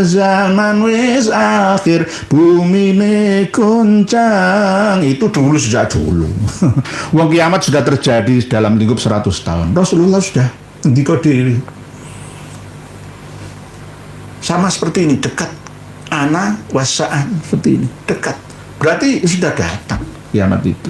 Tapi kita kadang-kadang masih menunggu dan menunggu hal yang tidak pasti. Sama seperti janjinya Imam Mahdi itu loh. 1186 tahun ditunggu-tunggu ya nggak datang-datang ya. Ya sama seperti kiamat kan banyak ulama-ulama yang memprediksi 2025 Imam Mahdi akan keluar. Imam Mahdi sudah sering keluar, nggak paham. Surga itu sudah ada di sekitarmu, yang nggak paham gitu. Neraka sudah ada di sekitarmu, masih nggak paham. Inilah yang namanya gaib. Kadang tidak gampang orang bisa memahaminya. Jadi apakah benar itu bahwa Islam di akhir zaman ini jadi asing? Ya tidaklah. Asing menurut orang asing. Kalau menurut kita ya tidak asing. Islam akan tetap berkembang, walaupun juga ada Islam di suatu daerah yang tidak berkembang. Kalau di Indonesia ini sebenarnya tidak boleh ada kristenisasi di daerah yang Islam. Dan tidak perlu islamisasi di daerah yang Kristen. Cukup adakan diskusi secara ilmiah mana agama yang lebih bisa diterima oleh akal sehat kita. Doktrin mana yang lebih mudah. Oleh sebab itu saya sering menganjurkan. Kita menawarkan kawan-kawan Papua, Bali, Nusa Tenggara, Minahasa, kawan-kawan Dayak yang masih suka makan daging babi. Melebu Islam nggak apa-apa. Makan daging babi sementara nggak apa-apa. Nggak apa-apa. Terserah ini nanti orang akan muni, menghalalkan. Ya sementara kok, nggak usah sholat 5 waktu dulu, memberatkan. Sementara bertahap Jumatan dulu setiap pekan. Setiap hari Jumat saja. Nanti setelah itu bertahap, nanti akan, genep 5 waktu. Full meninggalkan makan daging babi. Bertahap, semua itu bertahap. Kiai-kiai wali zaman dulu itu juga begitu. Tidak langsung frontal. Curat, mu'alaf, wajib sholat 5 waktu. Wajib meninggalkan kebiasaanmu. Ya jangan. Semua itu bertahap. Bil hikmah wal mau'izatil hasanah. Jadi Pak Muhammad Johari ada benarnya dan ada tidak benarnya. Masalah asing atau tidak asingnya itu. Kok sekarang muncul macam-macam kejahatan di dunia ini? Kejahatan sejak dulu ada Pak Yai Muhammad Johari. Kenapa kok korban kecelakaan setiap tahunnya di Indonesia ini puluhan ribu nyawa melayang? Setiap tahun ngalang-alangi korban perang. Gara-gara apa? Ya gara-gara memang ya satu, ya keteledoran, ya pelanggaran itu nomor 1. Nomor 2 ya ada unsur yang tidak dapat dipahami melalui akal, tapi dapat dia pahami melalui ilmu alam. Orang yang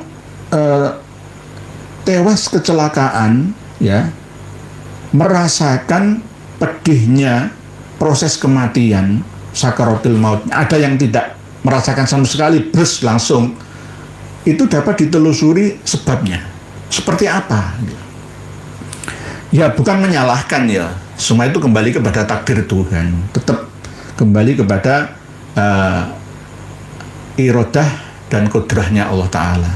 Tapi prosesnya ini kita juga harus mampu menganalisanya, memahaminya. Kok bisa itu loh? Bagaimana ada orang yang tidak berdosa tiba-tiba celaka, mati semua satu bis di jalan raya. Itu bagaimana? Nah, ini dapat kita teliti ya dengan setiti dan hati-hati melalui hati. Ya. Insya Allah nanti ketemu. Kenapa bisa seperti itu? Ini namanya macam-macam kejahatan. Ada pembunuhan di Kediri, orang dibunuh 2 kali, dipenggal, dicincang, ya dimutilasi dan lain sebagainya. Ini bagaimana? Di Jombang, semuanya. Di mana Mas dikit mata ini. Di Jakarta, Malai itu penjual toko kelondong dibacok. Lah ini seperti apa? Bagaimana? Inilah yang namanya keterlibatan tokoh agama dan penyelenggara negara. Ini harus terlibat. Gara-gara apakah ekonomi yang kadal fakru ayakuna kufron itu atau bagaimana ini? Kriminalitas kok semakin meningkat gara-gara pengangguran tah. Nah, ini yang akhirnya nanti kita cari solusinya bersama. Basnas, lasnas, lazisnu, lazismu juga tetap ikut berperan dalam hal ini. Dana abadi umat dikemanakan? Lazismu, ayo lawan pinjol, lawan bank rentenil pidil dengan pinjaman lunak. Kabupaten Pati itu loh, aset zakat mal infak dan sodakohnya itu puluhan miliar. Untuk apa? Kalau bukan untuk memakmurkan warga Pati semua. Tidak harus warga Nahdien saja, ya semua warga Pati bersinergi dengan penyelenggara negara, dengan bupatinya, dinas sosialnya, melakukan penyuluhan, pelatihan di sana. Kemarin itu 28 miliar loh ya. Zakat itu bukan harta milik kalian. Itu harta umat. Seharusnya warga Pati jangan ada kriminalitas, ada penyuluhan agama, penyuluhan yang bersifat usaha, usaha mencari penghidupan lah gitu. Itu Pati, belum lainnya, belum yang PBNU, lazisnu PBNU. Embus. Assalamualaikum warahmatullahi wabarakatuh. Seharusnya di Ponpes lebih ditingkatkan lagi pelajaran ilmu nasab, supaya para santri tidak selalu dibodohi oleh oknum penggila nasab. Nggih, Pak Embus. Harusnya begitu. Selama ini dianggap sepele, yang dipelajari hanya sirah nabawiyah, khulasah, itu saja. Nurul Yakin, ya. Seharusnya Al-Bidayah wan Nihayah, ya. Kitab-kitab yang besar-besar itu diringkas kesimpulannya saja biar mudah dipahami. Terus ilmu nasab itu juga begitu, supaya tidak gampang dibodohi. Oh, nanti kitab Sirus Silsilah Al-Alawiyah juga jadi pelajaran khusus bagi yang sudah kelas Alfiyah. Terus kitab Tahdhibul Ansab, Tobaqot Nasabin, ya, kitab Al-Majdi, Al-Fakhri, Al-Asili, Syajarah Al-Mubarakah. Kalau kitab-kitab nasab yang karya Ba'alawi jangan dulu. Ya, itu nanti membingungkan. Tercampur aduk dengan hurufat nanti Pak Ampus. Terus berikutnya closing statement. Ini saya Mr. Gareng. Sudah terlalu lama Jadi Basnas itu juga Ustadz MTI, Pak Ifakih Channel, Jejak Kaki, Abu Tawas, Mr. Garen, Pak Burosi, Askila Saputri, Masya Allah, Ardi 234, masih banyak tulisan-tulisan panjenengan yang masih belum terbaca. Semoga tetap di setiap hurufnya mendapatkan kebaikan yang lebih sempurna. Pak Bomis, Ustadz MTI, Ifakih Channel, Rosi, Askia, Ustadz MTI, banyak sekali tulisan panjenengan. Mohon maaf, insya Allah nanti suatu saat kita akan mengadakan pembahasan tulisan tidak melalui mana yang terdahulu. Yang terdahulu 10 yang paling awal, nanti setelah itu langsung sistem acak saja. Pak Ahmad Ghufrani, kemiskinan mendekatkan kekufuran. Nah, kita malam hari ini sesuai dengan tema yang kita bagi sejak beberapa jam yang lalu. Kesimpulannya adalah bahwa Habib Alwi bin Abdullah bin Syihab Margasyab itu ketika dimintai doa untuk dimenangkan oleh Allah Ta'ala perang Arab Israel tahun 1948, tapi malah justru alasannya neka-neka.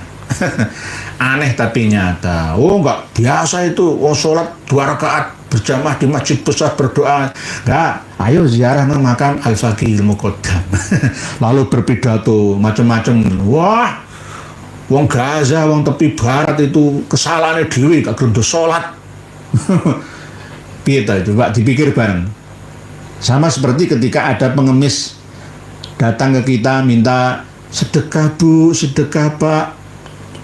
Ada hadis Nabi yang mengatakan, inna minadz dzunubi dzunuban la yukaffiru as-shalah wala siyam wala haji wala umrah yukaffiru bil humum fi talabil ma'isyah. Berarti kamu itu pernah zalim ya, merampas saudaramu, warisannya saudaramu kamu ambil ya.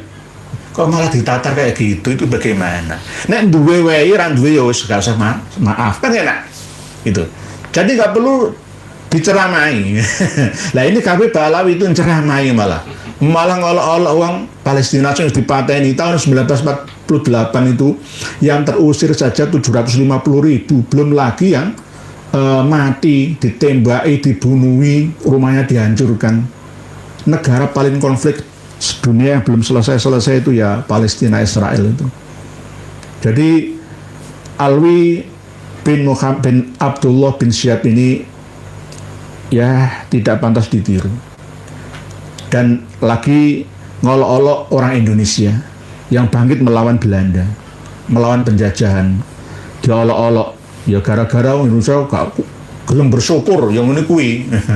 Nah ini memang mereka mental penjajah, lebih membela Israel, lebih membela Belanda, membela penjajah kita daripada membela pribumi yang terjajah, warga Palestina Arab dan warga pribumi Indonesia. Demikian, selanjutnya kitab sudah kami sertakan di hizib.com di bawah video ini, dengan baca, dengan jadikan sebagai bahan bahsul masail dan kajian-kajian di perguruan tinggi, di pondok pesantren, di majelis ta'lim, di masjid, di musola, dimanapun panjenengan semua berada di seluruh dunia. Kami bagikan untuk panjenengan semua pesan dari guru saya, intisyarul ilmi kepada semua. Demikian, mohon maaf jika ada yang kurang berkenan, dan kita akan melanjutkan pada pertemuan yang akan datang. Wallahu a'lam. Wassalamualaikum warahmatullahi wabarakatuh.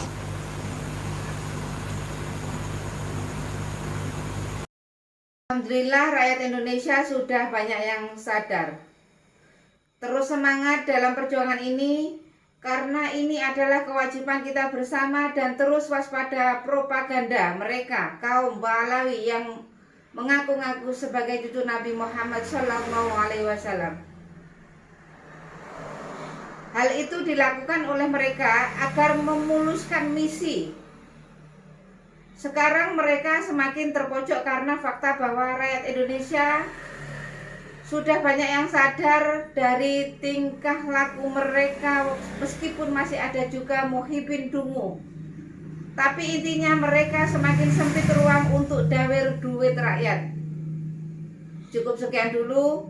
Sampai jumpa di video selanjutnya. Akhir kata, wassalamualaikum warahmatullahi wabarakatuh.